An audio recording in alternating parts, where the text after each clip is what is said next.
देखिए,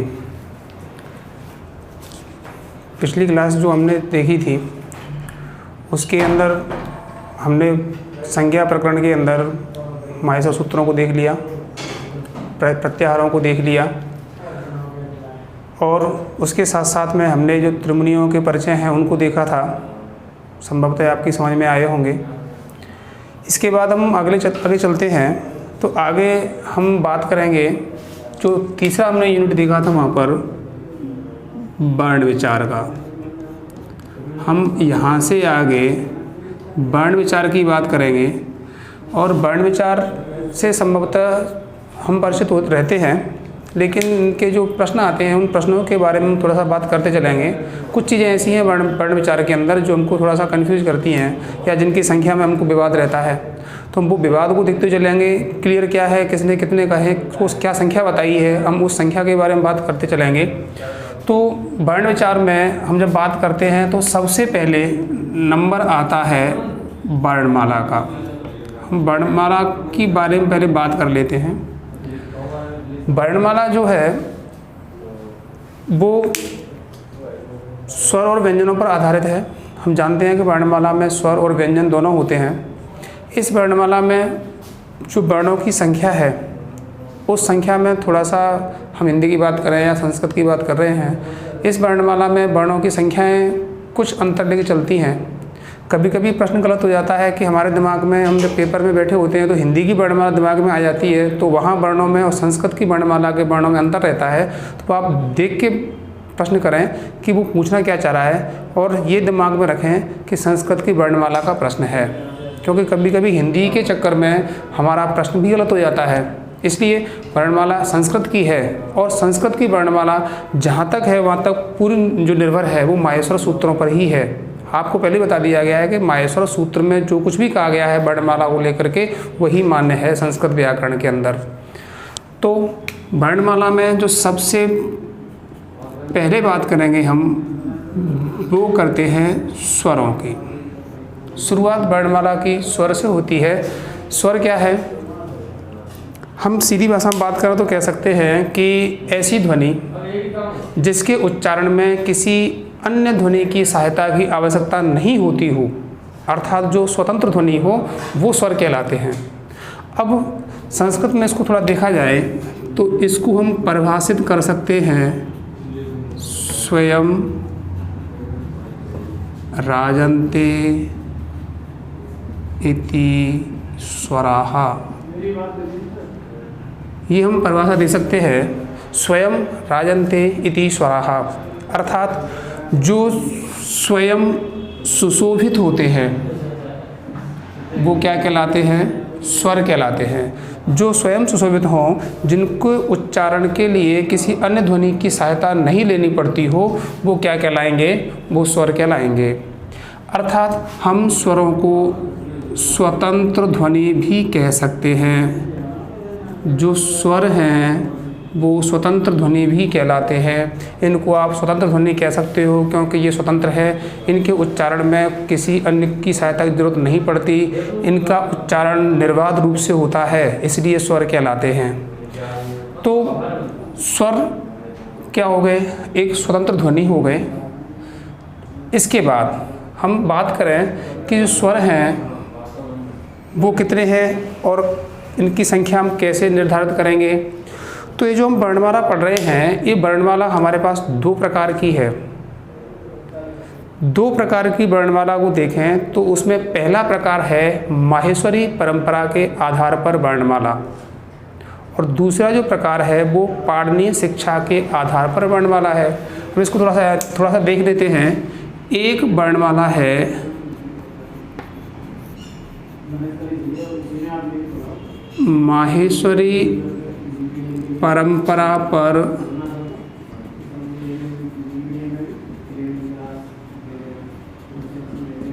आधारित वर्णमाला। एक वर्णमाला तो ये है, और दूसरी है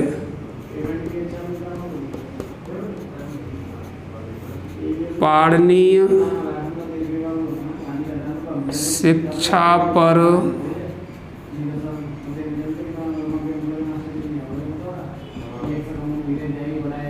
आधारित वर्णमाला। दो प्रकार की वर्णमाला हमारे पास रहती है, हमें इसका भी थोड़ा सा ज्ञान रहना चाहिए कि क्योंकि इसको थोड़ा बीच में ले लिया है हमने। एक वर्णमाला है माहेश्वरी सूत्रों पर आधारित और एक है पाणिनि शिक्षा पर आधारित। परंपरा कहना है आप, या ऐसे आप कह सकते हो सूत्रों पर। ये जो कभी कभी क्या होता है कि हम दोनों परंपराओं को, दोनों वर्णमालाओं को एक ही मान लेते हैं। यदि ये वर्णमालाएं एक हैं तो फिर इनमें वर्णों की संख्या समान रहनी चाहिए, लेकिन ऐसा होता नहीं है। एक मानने का कारण हमारे पास में है क्योंकि माहेश्वरी परंपरा जो है वो पाणिनि की है और पाणिनि शिक्षा भी आपको लग रहा है कि पाणिनि की होगी, लेकिन ऐसा है नहीं। जो माहेश्वरी है वो पाणिनि के सूत्रों पर आधारित है, लेकिन जो पाणिनि शिक्षा है वो पाणिनि की नहीं है।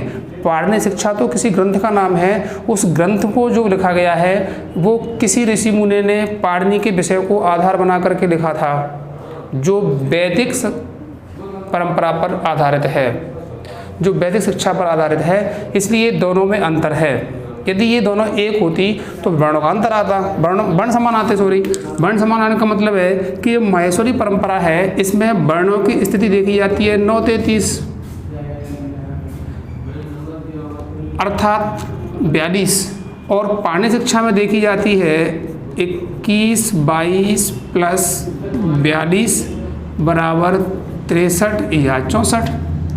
ये तो प्रश्न भी आपको पूछा जा चुका है।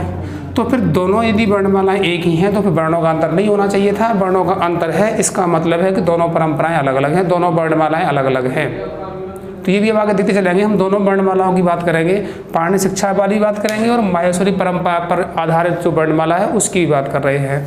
तो ये भी आपके दिमाग में रहे कि परंपरा दोनों अलग अलग हैं। हम इस समय कर रहे हैं माहेश्वरी परंपरा पर आधारित वर्णों की वर्णमालाएं। इसमें आप देखें तो हम स्वरों पर फिर लौट के आ जाएं तो अब स्वरों के प्रकार की बात करते हैं माहेश्वरी परंपरा के आधार पर। तो वहाँ जो स्वर है, इसमें स्वर हैं, प्रकार है 2। माहेश्वरी परंपरा में जो स्वरों के प्रकार है वो 2 माने गए हैं। अब एक दिमाग में ये भी आता है कि साहब प्लुत स्वर भी तो चलता है, प्लुत स्वर भी इसका भेद है, लेकिन प्लुत स्वर का प्रयोग वैदिक प्रक्रिया में था, माहेश्वरी प्रक्रिया में नहीं था। सूत्र भी आपको कहीं पर प्लुत स्वर देखने को नहीं मिलता। इसलिए प्लुत स्वर की बात हम करेंगे जब हम पाणिनि शिक्षा पर आधारित वर्णमाला में पहुंच जाएंगे तब, क्योंकि वैदिक प्रक्रिया है प्लुत स्वर, लौकिक प्रक्रिया नहीं मानी जाती। इसलिए हम यहाँ प्रकार 2 देखते हैं। पहला प्रकार है ह्रस्व स्वर। इस पहले प्रकार में ह्रस्व स्वरों की बात करेंगे आप तो अ, ई, उ, री और ली। ये 5 स्वर हैं जिनको आप ह्रस्व स्वर कह सकते हो और कहते हैं। इन ह्रस्व स्वरों को आप मूल स्वर के नाम से भी जानते हो। इनको मूल स्वर भी कह सकते हैं। प्रश्न उत्तर एक ही है। आपसे पूछ रहा है कि ह्रस्व स्वराः सन्ति, मूल स्वराः सन्ति, तो एक ही बात है। ह्रस्व स्वर भी 5 है और अ, ई, उ, री को ही मानते हैं, और मूल स्वर भी 5 हैं, अ, ई, उ, री और री को ही मानते हैं। तो दोनों का उत्तर एक ही आएगा। और इनके साथ साथ आप ह्रस्व स्वरों को एक मात्रिक स्वर भी कहते हो। ये एक मात्रिक स्वर भी है। और इनके प्रत्याहार की बात करें तो इनका प्रत्याहार बनता है अक। मूल स्वरों का प्रत्याहार सूत्र नंबर 1 और 2 अ, ई, उ, और री, री, क, इन 2 सूत्रों से मिलकर के अक प्रत्याहार बनता है, जिसमें 5 वर्ण आते हैं जो ह्रस्व स्वर के नाम से जाने जाते हैं। तो ये स्वरों का पहला प्रकार हुआ। अब इसके दूसरे प्रकार की हम बात करें तो दूसरा आप कह सकते हो संयुक्त स्वर। दूसरा प्रकार होता है संयुक्त स्वर का। इनकी संख्या 4 है, ए, ओ, आई, औ। ये 4 संयुक्त स्वर हैं। इनको यद्यपि दीर्घ स्वर की श्रेणी में रखा जाता है, लेकिन इनको हम संयुक्त स्वर के नाम से ही जानते हैं। और संयुक्त स्वर के साथ साथ में यदि इनके प्रत्याहार की हम बात करें तो इनका प्रत्याहार बनता है ईच। सूत्र नंबर 3 और सूत्र नंबर 4, इन दो सूत्रों से मिलकर के बनता है संयुक्त स्वरों का प्रत्याहार एच, जिसमें 4 वर्णों की बात की जाती है। यदि आपसे ये प्रश्न पूछा गया हो कि संयुक्त स्वर कितने होते हैं, तो संयुक्त स्वर होते हैं 4। या संयुक्त स्वरों का सही क्रम क्या है, तो ये क्रम बनता है ए, ओ, ऐ और औ। क्योंकि वर्णमाला में जो हम देखते हैं वो वर्णमाला जो है उसमें इसके बाद में ये आता है ए, ऐ आता है, लेकिन वो मनोवैज्ञानिक क्रम है। हम वैज्ञानिक क्रम को देख रहे होते हैं। माहेश्वर सूत्रों में जो क्रम दिया हुआ है वर्णों का, वही क्रम आपको यहाँ करना होता है। इसके अलावा आपको अपनी वर्णमाला का क्रम नहीं देखना होता है कि हम वर्णमाला क्या लिखते हैं, क्या लिखते हैं, उससे फ़र्क नहीं पड़ता है। आप तो संस्कृत की बात चल रही है, तो आप देखिए कि सूत्रों में क्या लिखा हुआ है, उसको आधार बना करके उत्तर दिया जाना चाहिए। अब ये 4 संयुक्त स्वर हुए आपके। अब यदि हम पूरी बात कर लें, आपसे कहा जाए कि कुल स्वर कितने होते हैं, तो कुल स्वर में आप देखोगे ह्रस्व एक, देखोगे संयुक्त, इसके बाद में ह्रस्व आपने ले लिए 5, संयुक्त ले लिए 4। ह्रस्व का जो प्रत्याहार है वो होता है अक, संयुक्त का प्रत्याहार होता है एच। कुल स्वरों की बात करें तो 5 और 4 9, और कुल स्वरों के प्रत्याहार की बात करें तो अ से लेकर के चा तक, तो आप कह सकते हो अच प्रत्याहार। अब आपसे प्रश्न किया जाता है कि अच प्रत्याहार में कुल वर्ण कितने हैं, तो अच प्रत्याहार में 9 वर्ण ही बताने चाहिए किसी भी स्थिति में। क्योंकि कभी कभी क्या होता है कि हम अच जानते हैं कि अच स्वरों की संज्ञा है, और अच स्वरों की संज्ञा है, इसलिए उसको हम क्या कर लेते हैं कि स्वर तो 13 भी होते हैं, वर्णमाला हम स्वर 13 देख भी लेते हैं, मिलते भी हैं। तो अब उसको आधार बना करके जब वो अच वर्ण पूछता है, जिसमें ऑप्शन में 9 और 13 दोनों आ रहे होते हैं, तो वहाँ हम क्या करते हैं, कभी कभी 13 भर जाते हैं, 13 भर देते हैं। लेकिन अच वर्ण पूछे जा रहे हैं तो फिर आपको 13 संख्या भरना गलत है, 13 वाला ऑप्शन नहीं भरना होता है ही नहीं। संस्कृत व्याकरण में 13 का ऑप्शन, यदि 9 का विकल्प नहीं आ रहा, नव नहीं है ऑप्शन में, तो आप 13 तक जा सकते हो, तब 13 भर सकते हो। अन्यथा अच वर्ण के पूछे जाने पर, क्योंकि संस्कृत व्याकरण में स्वर 13 तो कहीं लिखे ही नहीं बताए गए कि 13 होते हैं, 9 ही चलते हैं, क्योंकि स्वर चलते हैं माहेश्वर सूत्रों से जुड़े हुए। तो ये जो अच प्रत्याहार है वो सूत्र नंबर 1 से लेकर के 4 तक के सूत्रों से बनता है, जिसमें कुल 9 वर्ण आते हैं। इसमें बड़ा आ, बड़ी ई, बड़ा उ, बड़ी री का कोई प्रयोग नहीं है। ये मानते हैं, जब क्लास में पढ़ा रहे होते हैं और छात्रों को समझाएंगे कि बड़ा आ, बड़ी ई भी स्वर होते हैं, तब के लिए हैं। तो इनके आधार पर आप देखोगे तो 9 ही स्वर बताए जाना चाहिए। तो स्वर जो है वो 9 हैं। प्रत्याहार आपके सामने हैं। तो ये तो रही स्वरों की बात। इसके बाद आप इनको देख लें और स्वरों की संख्या फिक्स कर लें कि अच प्रत्याहार में 9 ही वर्ण आते हैं। संस्कृत व्याकरण में स्वरों का विभाजन 9 में ही है, क्योंकि माहेश्वर सूत्रों में इस प्रकार का विभाजन है। इसके बाद ये तो स्वरों के बाद हम थोड़ा आगे चलें, तो यहाँ तक आप इसको नोट कर लें। इसके बाद हम थोड़ा सा आगे जाएं और आगे देखें तो जो वर्णमाला में दूसरा प्रकार है, वर्णमाला में दूसरा प्रकार है व्यंजन का। व्यंजन जिस प्रकार से स्वर हमने देखा था कि स्वर वो ध्वनि मानी जाती है जिसके उच्चारण में किसी अन्य ध्वनि की सहायता की आवश्यकता नहीं होती, अर्थात वो स्वतंत्र ध्वनि माने गए हैं। उसी प्रकार से देखा जाए तो हम व्यंजनों की बात करें तो व्यंजन एक ऐसी ध्वनि है जिसके उच्चारण में किसी अन्य ध्वनि की सहायता की आवश्यकता होती है।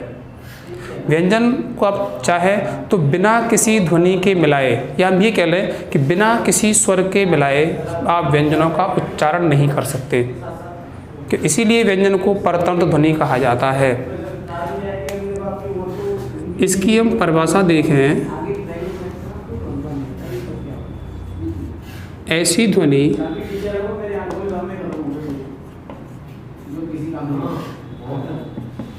जिसके उच्चारण में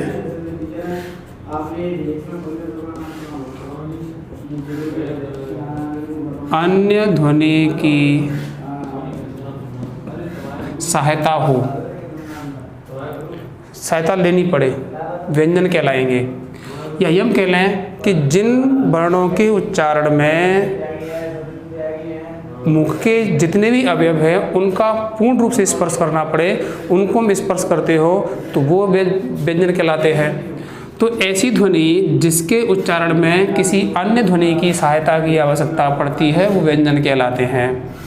व्यंजन के हम प्रकार की बात करें तो प्रकार इसके हमको 3 मिलते हैं। व्यंजन 3 प्रकार का होता है। पहला प्रकार इसका है स्पर्श व्यंजन, जिनकी संख्या 25 है। दूसरा इसका प्रकार होता है अंतस्थ व्यंजन, संख्या 4 है। और तीसरा प्रकार होता है ऊष्म व्यंजन, संख्या 4 है। हमारे पास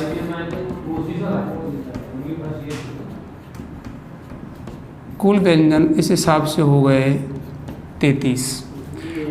कुल 33 व्यंजन हैं। ये 33 व्यंजन 3 भागों में बटे हुए हैं। यदि प्रश्न बनता है कि व्यंजन कितने हैं तो 33 हैं, 63। और प्रकार कितने हैं तो 3। कौन कौन से हैं तो स्पर्श, अंतस्थ और ऊष्म। 3 प्रकार का व्यंजन हमारे पास में होता है। इन तीनों प्रकारों में हम सबसे पहले किसकी बात करेंगे? स्पर्श व्यंजन की बात करेंगे। स्पर्श व्यंजन जो है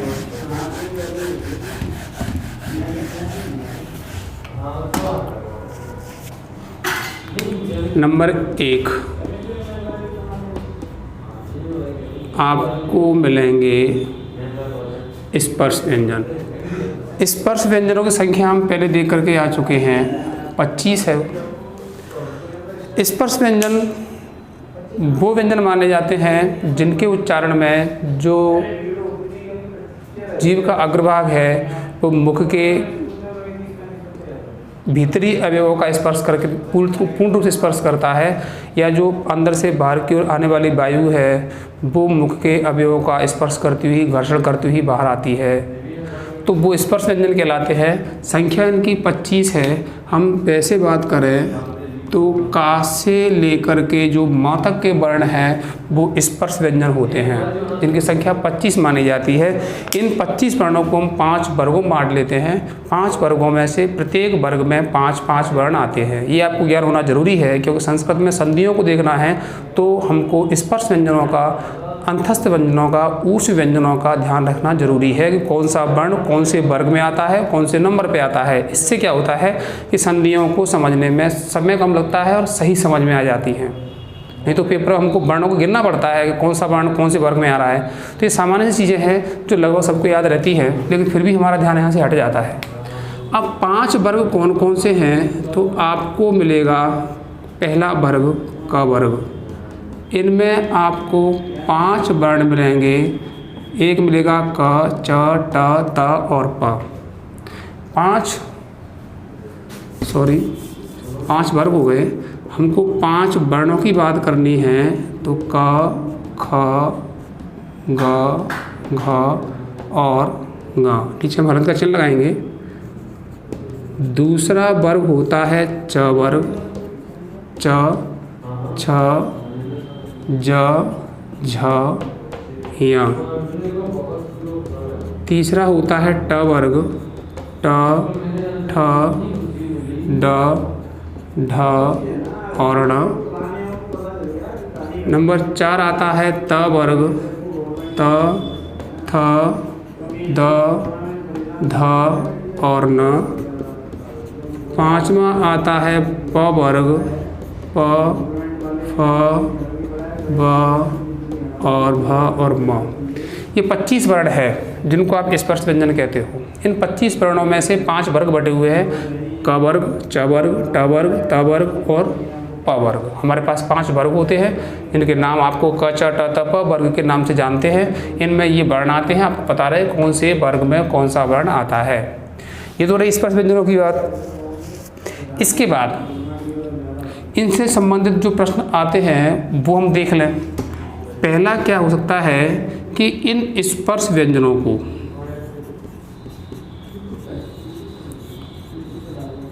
वर्गीय व्यंजक कहा जाता है।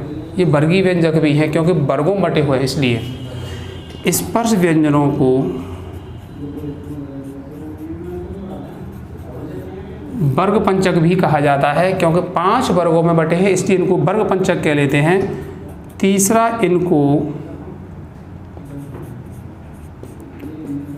को, चो, टो, तो, पो, इनको हम को, चो, टो, तो, पो कह सकते हैं क्योंकि ये जो को, चो, टो, तो, पो है ये अपने वर्गीय व्यंजनों की संज्ञाएं हैं। इनके वैसे आप देख रहे हैं क वर्ग को, च वर्ग को, ट वर्ग को, त वर्ग और प वर्ग को बताने वाला है। अब ये प्रश्न मन में आता भी है कि भाई को, चो, टो, तो, पो है क्या, कहाँ से आए हुए हैं, इनको कहाँ से लिया हुआ है। तो हम उच्चारण स्थान पढ़ते हैं, आगे पढ़ेंगे उच्चारण स्थान।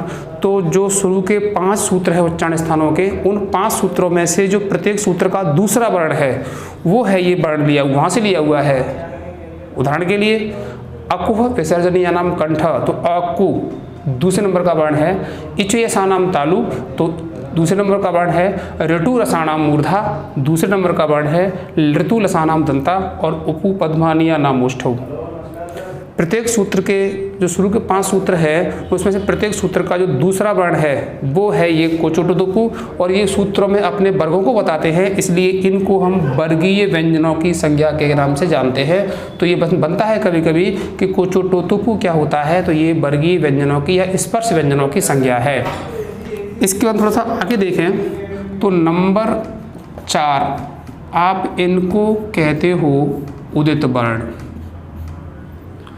उदित वर्ण कहने का मतलब है कि ये जो नीचे छोटा ऊ है, ऐसे वर्ण यदि आप इसको थोड़ा सा अलग करके देख लें तो इसका विभाजन बनता है उत प्लस इत।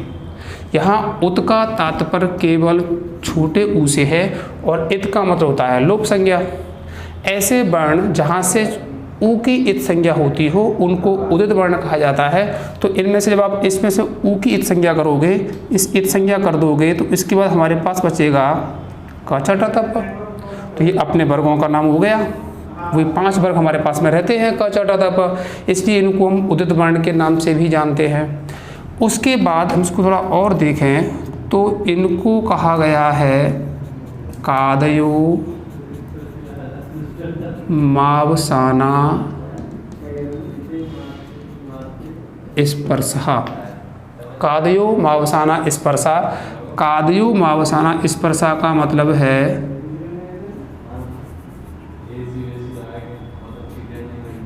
क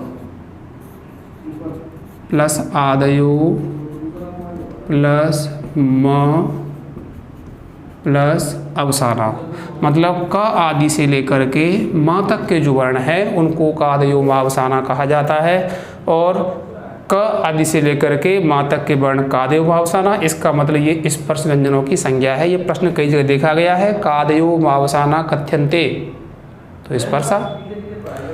तो क आदि से माँ तक के वर्ण स्पर्श हो गए, कादयो मावसाना हो गए। और एक इनकी हम बात कर ले नंबर 6 कि इनका प्रत्याहार क्या बनता है, तो इनका प्रत्याहार बनता है या।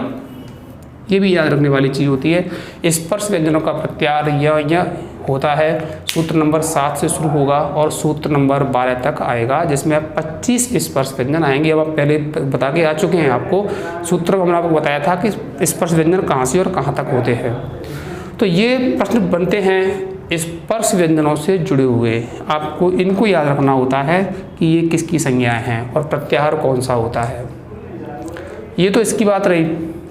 अब इसके बाद हम थोड़ा सा आगे देखें तो स्पर्श व्यंजन हुए।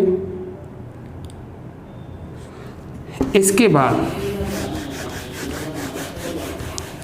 हम इसके दूसरे व्यंजनों की बात करें तो व्यंजन दूसरा आप देखेंगे तो दूसरा प्रकार है व्यंजन का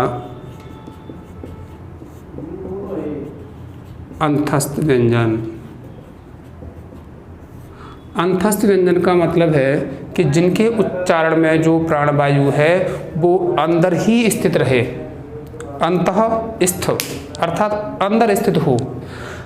प्राणवायु जब अंदर स्थित रहती है, अब देखेंगे तो जब अंतस्थ व्यंजनों को बोलेंगे तो इनके उच्चारण में जो प्राणवायु है वो बाहर, उसका संचार बाहर की ओर नहीं होता, उसका संचार अंदर ही स्थित रहता है, इसलिए इनको अंतस्थ वर्ण बोला जाता है। और इनकी जो संख्या है वो है 4। इनका जो क्रम है वो है य, व, र और ल। ये 4 अंतस्थ व्यंजनों की श्रेणी में आते हैं, इनको अंतस्थ व्यंजन माना गया है। आप इनको यण वर्ण भी कहते हो, या ये प्रत्याहार मान लें कि अंतस्थ व्यंजनों का प्रत्याहार कौन सा है, तो यण प्रत्याहार होता है, इसको आप प्रत्याहार भी कहते हो, ये प्रत्याहार भी है। तो यण प्रत्याहार हो गया। यण प्रत्याहार में 4 वर्ण हो गए, अंतस्थ व्यंजन हो गए, अंतस्थ व्यंजनों का सही क्रम हो गया। पूछा जाए कि अंतस्थ व्यंजनों का सही क्रम क्या है, तो य र ल व नहीं होता, य व र ल ये क्रम सही होता है। तो इस क्रम को, क्योंकि माहेश्वर सूत्रों में है इस प्रकार का प्रत्याहार भी यण दे रखा है, तो आप इसको दिमाग में रखिए। अंतस्थ व्यंजनों से जुड़े हुए जो हम अन्य प्रश्नों की बात करें थोड़ा सा, तो इसमें से यदि आपको ये पूछा जाता है कि अर्ध स्वर कौन से हैं, तो अर्ध स्वर में य और व को रखा जाता है। जो र है इसे आप कह सकते हो प्रकंपित, जो ला है इसे हम कह सकते हैं पार्श्विक, ये भी इनकी ध्वनियाँ हैं।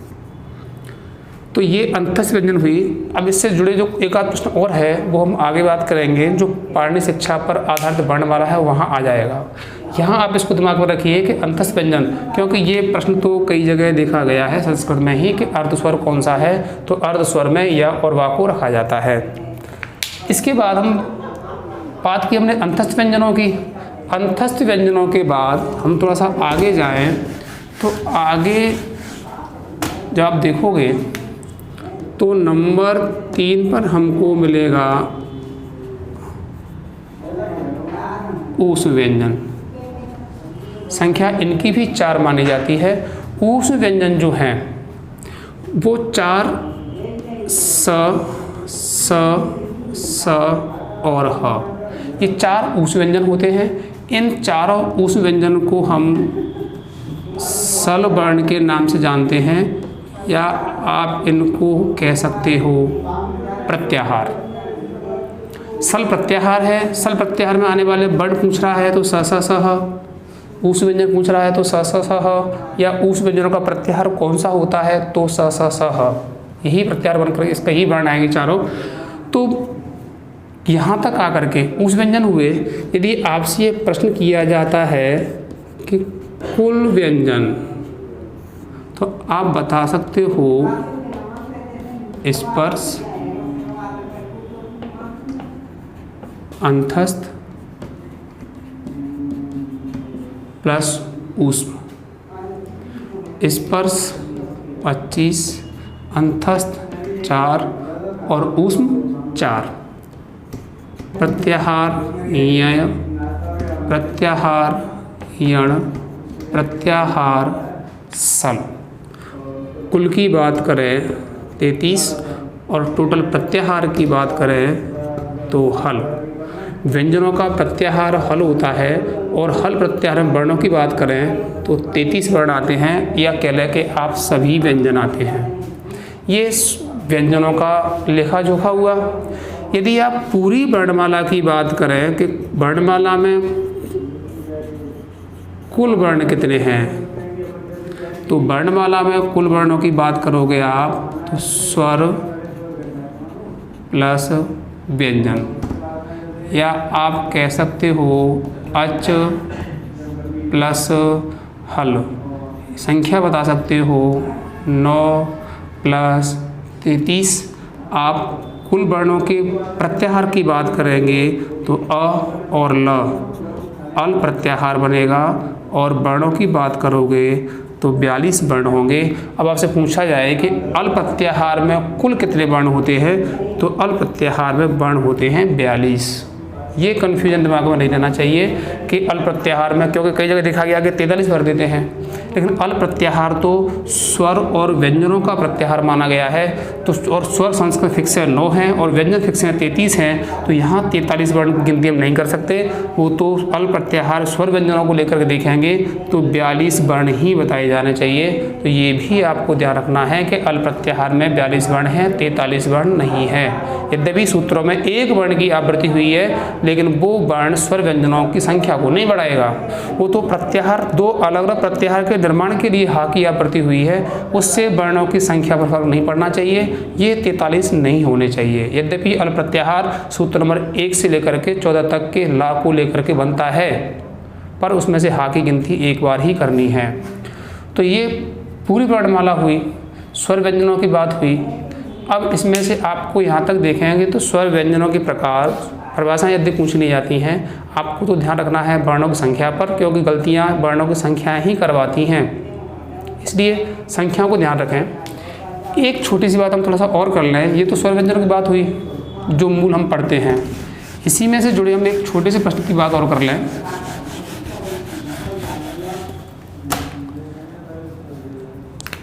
चार जो हमने संयुक्त स्वर देखे हैं, एक देखा था ए, ओ, आई और औ। ये 4 वर्ण हमने देखे थे संयुक्त स्वर में आते हैं। संयुक्त स्वर कहने का कारण थोड़ा सा हम क्योंकि वहाँ बात नहीं कर पाए थे, संयुक्त स्वर कहने का कारण हम जानते हैं कि जो 2 अलग अलग वर्णों से मिलकर के बने होते हैं उनको हम क्या कहते हैं, उनको हम संयुक्त स्वर के नाम से जानते हैं। संयुक्त स्वरों में हम देखें तो संयुक्त स्वर 2 ध्वनि इसमें कौन कौन सी मिल रही है वो यदि देखा जाए तो पहले हम एक ही बात कर लें। एक ही बात करोगे आप तो इसमें 2 ध्वनियाँ हैं, अ और ई। अ और ई से मिलकर के बना है, इसलिए संयुक्त है। 2 ध्वनियाँ हैं इसके अंदर। छोटे ओ की बात करें आप तो अ प्लस उ 2 ध्वनियों से मिलकर के बना है, इसलिए संयुक्त है। आपसे पूछा जाएगा ओ में कितनी ध्वनियाँ हैं, तो 2 ध्वनियाँ हैं ओ के अंदर। यदि आप इस ऐ की बात करें तो इसमें देखा जाए तो ये बनता तो अ और ए से है। अब यहाँ थोड़ी सी दिक्कत आती है, आपसे पूछा जाएगा कि आई में कुल कितनी ध्वनियाँ मिली हुई हैं, तो हमारे दिमाग में रहता है कि अ प्लस ए से मिलकर के बनता है, इसलिए इसमें 2 ही ध्वनियाँ हैं। लेकिन हम ये भूल जाते हैं कि इसमें जो दूसरी ध्वनि मिल रही है वो भी तो पहले 2 ध्वनियों से मिलकर के बनी हुई है।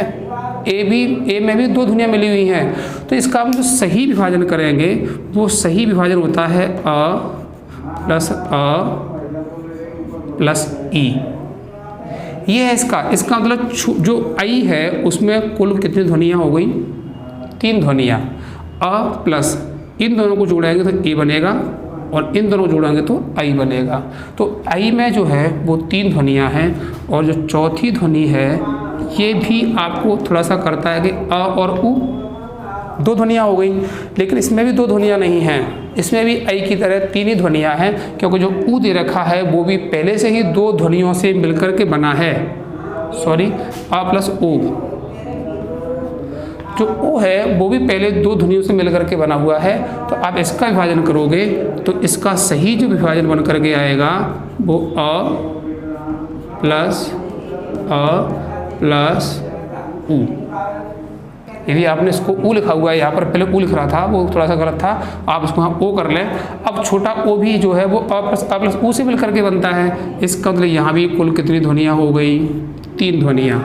तो ये भी आपको दिमाग में रखना चाहिए, क्योंकि ये कभी कभी प्रश्न हमको कई साधारण सा प्रश्न है कि आई में और औ में कितनी ध्वनियाँ मिली हुई हैं। तो हम क्या है कभी कभी इसको लेकर के 2 ध्वनियाँ बता देते हैं, लेकिन आई में भी 3 ध्वनियाँ हैं और औ में भी 3 ही ध्वनियाँ हैं। ध्वनि कौन कौन सी हैं वो ये दिख रही हैं आपको। तो ये तो रही स्वरों की बात। इसके बाद में व्यंजन हम पढ़ के आ चुके हैं, बीच में थोड़ा सा आपको बता दिया है, क्योंकि साधारण सा प्रश्न है जो हमारे दिमाग में नहीं रहता है, इसलिए आपको इसको यहाँ स्पष्ट करा दिया है। आप चाहें तो जहाँ हमने स्वर लिखे थे उन स्वरों के साथ इसको जुड़ करके लिख सकते हैं। ये आपको याद रहता है, कहीं भी इसको नोट कर लीजिए, ये आपको याद रहना चाहिए, क्योंकि ये प्रश्न भी गलती वाला है, गलती करवाता है। इसके बाद हम थोड़ा सा और बात करें। आपने स्वर देख लिए, प्रकार देख लिए, व्यंजन देख लिए, प्रकार देख लिए, उनके हिस्से पढ़ लिए आपने। इसी के आगे एक क्रम आता है संयुक्त व्यंजन का। अब संयुक्त व्यंजन की बात करें तो बात वही आएगी कि ऐसी ध्वनि या ऐसा वर्ण जो दो अलग अलग वर्णों से मिलकर के बना है, ऐसी ध्वनि जो दो अलग अलग ध्वनियों से मिलकर के बनी हुई है, वो संयुक्त में आती है। हमने अभी स्वर देखे थे। अब व्यंजन में हम आ गए तो व्यंजन भी संयुक्त है। अब इनमें क्या है कि हम संख्या देख लेते हैं, तो संख्या इनकी कितनी मानी गई है? 4। लेकिन यदि सही तरीके से बात की जाए तो संयुक्त स्वर व्यंजन 4 नहीं हो सकते। संयुक्त व्यंजन कितने भी हो सकते हैं, जिनकी संख्या हम फिक्स नहीं कर सकते, क्योंकि हर वो वर्ण संयुक्त होता है जो जिसमें 2 वर्ण जाके मिल जाते हैं। जैसे प्र है, ये संयुक्त वर्ण है, संयुक्त व्यंजन है, पर इसको यहाँ नहीं रखा गया है। जैसे दिया है, ये संयुक्त है। जैसे प और रा से मिलकर के बन गया, द और या से मिलकर के बन गया, तो संयुक्त तो ये भी हैं। या फिर आपको ये कह दिया जाए तो फिर इनको जो हम देखते संयुक्त है, तो हर वर्ण में आधा वर्ण मिला दीजिए, वो संयुक्त की श्रेणी में आता है। हर वर्ण के साथ आधा वर्ण मिलाइए, वो संयुक्त वर्ण बनता है। तो फिर संयुक्त वर्ण की संख्या है, व्यंजन संख्या हम 4 कैसे फिक्स कर सकते हैं? लेकिन क्योंकि व्यवहार में प्रयोग में 4 है, 4 प्रसिद्ध हो गए, तो फिर प्रसिद्ध 4 संयुक्त व्यंजन होने के कारण जब संख्या पूछी जाती है तो आपको भरनी होती है 4 ही बताई जाती है। लेकिन आप संख्या ये नियम से फिक्स नहीं कर सकते कि 4 ही हैं, संयुक्त व्यंजन और भी हैं, बहुत सारे हैं। अब ये 4 हैं तो 4 में आपको मिलेंगे 6। पहला है 6 में अब बात यहाँ थोड़ी सी ध्वनि की भी आती है। एक 6 ये लिखा हुआ है और एक 6 ये लिखा हुआ है। दोनों वर्ण आप देखें तो अलग अलग हैं, एक व्यंजन है और एक स्वरयुक्त है। यदि इन दोनों में कुल ध्वनियों की बात पूछी जाए तो जो पहले वाला 6 है, इसमें आप ध्वनि बताओगे वो क, स और अ। 3 ध्वनियाँ हैं पहले वाले में, क्योंकि स्वर मिल रहा है तो स्वर को आपने अलग कर दिया, तो 3 ध्वनियों से मिलकर के बना हुआ है। और जो दूसरा लिखा हुआ है, इसमें आप कह सकते हो क और स, 2 ध्वनियाँ हैं। तो आप देख लें कि किस प्रकार का वर्ण पूछा गया है, उसमें तब ध्वनियों को बताएं, क्योंकि ये भी दिक्कत आती है। ऐसे पूछ रहा है तो 3 बता रहे हैं, और ऐसे पूछ रहा है तब भी 3 लिख रहे हैं। ऐसे पूछ रहा है तब भी 3 लिख रहे हैं, ऐसे पूछ रहा है तब भी 3 लिख रहे हैं, 2 लिख रहे हैं। तो फिर देखिए आप वर्ण किस प्रकार का है। दूसरा जो वर्ण आपका है वो त्र, ऐसे और ऐसे। पहले वाले में आप देखेंगे तो त, र और अ। दूसरे वाले में आप देखेंगे तो त और र, 2 ध्वनियाँ। तीसरा है जिसे हम ज्ञ बोलते हैं, इसको आप देखेंगे तो ज, य, अ, या फिर ज और ञ। इसका इसीलिए शुद्ध उच्चारण ज्ञ नहीं ज्ञ होना चाहिए, क्योंकि जिनसे मिलकर के बनता है उसका उच्चारण तो ज्ञ निकलता है, ज्ञ नहीं निकलता। लेकिन व्यवहार में ज्ञ आ गया है तो हमारे मुंह से उच्चारण ज्ञ का ही चलता रहता है, तो वो भी आप देखें तो फिर ये ज्ञ है। जैसे यज्ञ, राज्य, विज्ञ, ये उच्चारण इसका से निकलना चाहिए। और चौथा जो संयुक्त वर्ण आपको मिलेगा वो मिलेगा स्र। स्र का मतलब है स, र, अ, या फिर स और र।